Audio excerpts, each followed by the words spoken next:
Well, hello and welcome to the Obsession Podcast. I'm Kiri Masters, and today I'm going to tell you the incredible story of the deodorant brand Lume and the woman behind it, Dr. Shannon Klingman. Lume, in case you haven't seen their ads all over Instagram, is a deodorant brand that is strikingly effective against body odor due to a patented formulation that was invented by Shannon Klingman, a medical doctor. The company was founded in 2017, and in 2021, just 4 or 5 years later, sold to Harry's for what I estimate to be a $100 million exit. Today you can find Lume in Target, at Walmart stores. It has really gone mainstream in a category of its own. It's not technically a natural deodorant. It is not an antiperspirant. It has sort of its own category. So from 0 to 100 million in 4 years sounds like an overnight success story. It was anything but, and really fascinating story about Dr. Shannon Klingman I want to tell you about. Let's jump in.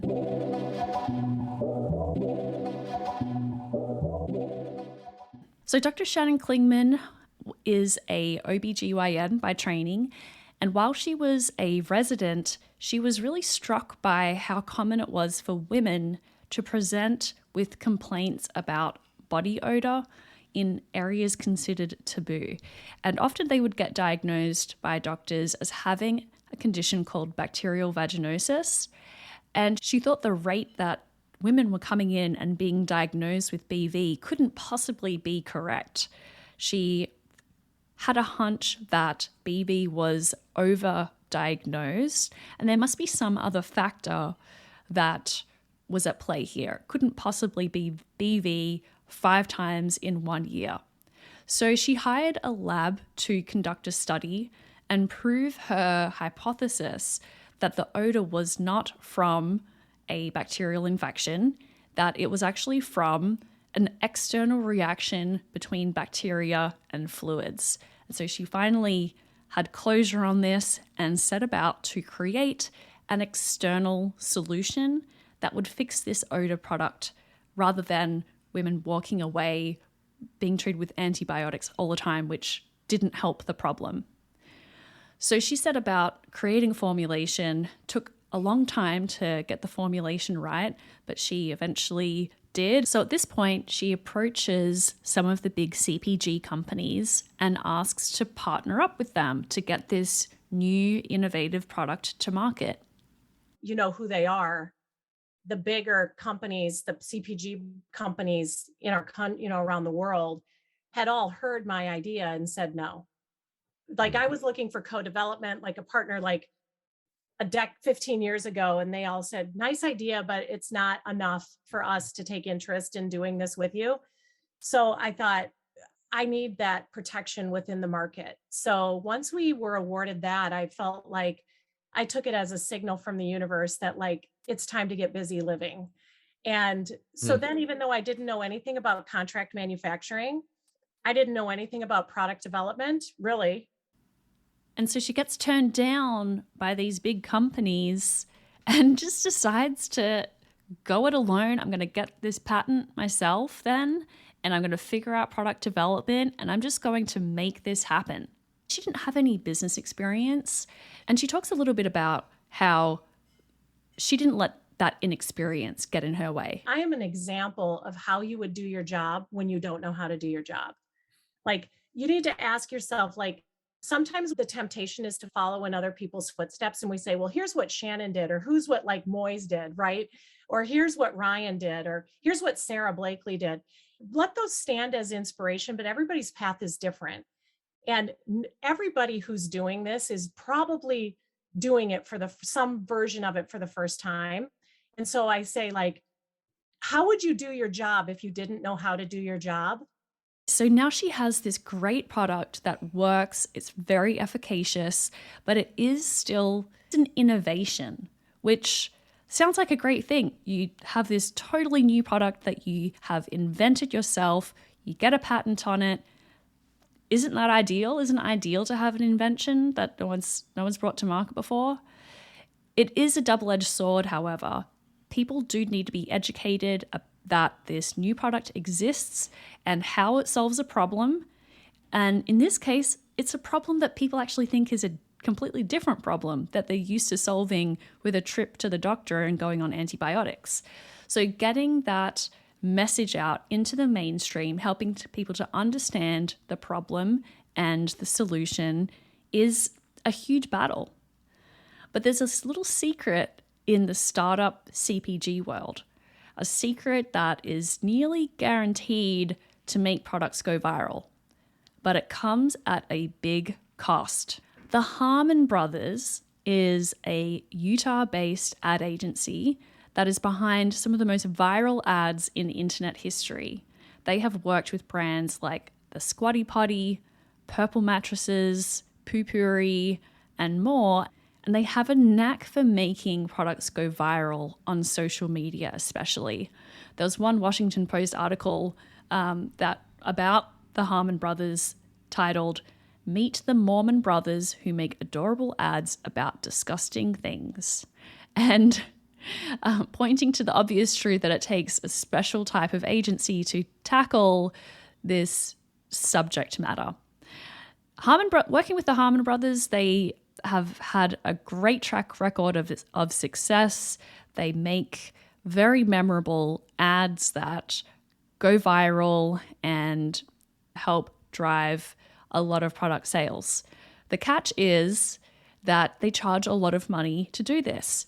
The best I could find about exactly how much they charge was an article from Forbes in 2017, which says that the Harman brothers charge a minimum of $500,000 to make a video. And that article was back in 2017, so I expect it's even more today.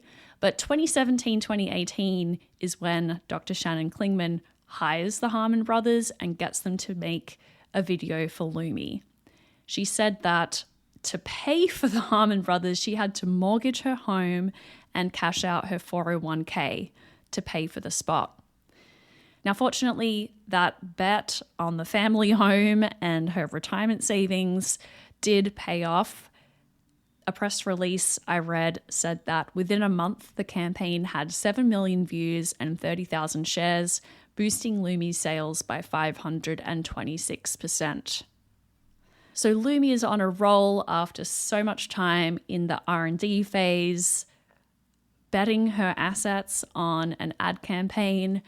Things are really working out, and she sells Lume to Harry's. It's for an undisclosed amount. But just in terms of a comparable sale, the year prior in 2020, there was a natural deodorant brand called Native that was acquired by Procter & Gamble for $100 million. Native was doing $100 million in revenue when it was acquired, and my research seems to suggest that Lume was doing around $100 million in revenue around the same year it was acquired also. So I would assume that Lume's sales to Harry's was in that $100 million ballpark. So great outcome for Dr. Shannon Klingman, $100 million. She didn't take any investment along the way. It was all bootstrapped. So she didn't have any investors to pay out. But that isn't the only reason why she decided to sell. Dr. Klingman talks about the fact that she was an accidental entrepreneur. She never really set out to make a big company and have a big exit. She just wanted to solve this problem and get the solution in front of as many people as possible. So we had just really broad appeal, and it would have been enough for me, honestly, if P&G would have come to me and said, "Shannon, we'll give you 10% and we're going to take 90 and we're going to go do this." Like, that was on the table at one point. And those kinds of conversations, not necessarily unique to just P&G, but like every single one of the companies, at some point I had a touch point with them where I would have been willing to practically give it all away just to see Lume go to market.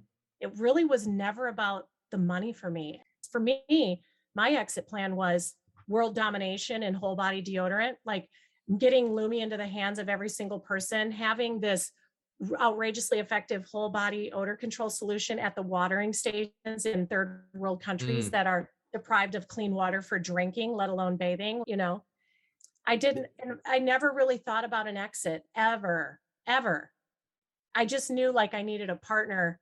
Eventually it got to where like at 10 million, you were saying you were overwhelmed. I mean, it got increasingly uncomfortable for me over time, from the point like that 10 million point to the point where we eventually partnered with Harry's.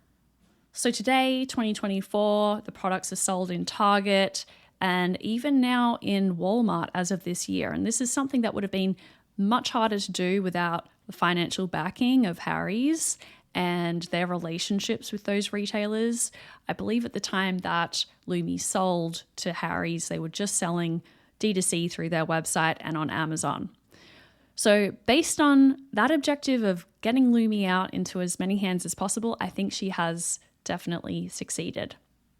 One last thing that I love about this story is that Dr. Shannon Klingman was 47 years old when she started Lume. A lot of people in their head, when they think of an entrepreneur, they think of a young Mark Zuckerberg, right? Fresh-faced 19-year-old. And so a lot of people feel like it's too late for them to set out on their own journey. But Dr. Shannon, like many entrepreneurs, found that her life experience and the self-confidence that she had was really an asset on her journey. Well, I think that your life experience really does help to buoy you up, and it kind of creates the framework for success. So that preparation that comes when you have an opportunity, they say the majority of being able to recognize an opportunity is that you haven't recognized them a time or two in the past. And so your life prepares you for opportunities. So when you see it, you recognize it and you're ready to act on it. The less experienced you are, the more you're second guessing yourselves. And I'm just going to close with one last quote from Dr. Shannon Klingman, which is part of her advice to other entrepreneurs. She says, "The harder you work, the luckier you become. We have all witnessed what seems to be the overnight success. That is just the tip of the iceberg. Blessings come, and some do come easy, but that is the exception. Opportunities come when you are prepared to act on them, and that preparation takes work, and work takes time. Be more patient with yourself. Let the story unfold." So that's where we're going to leave it for today. I hope you love this story as much as I did, and I would really appreciate a rating and review wherever you listen to this podcast. Helps keep me fired up and ready to keep going and telling more of these stories.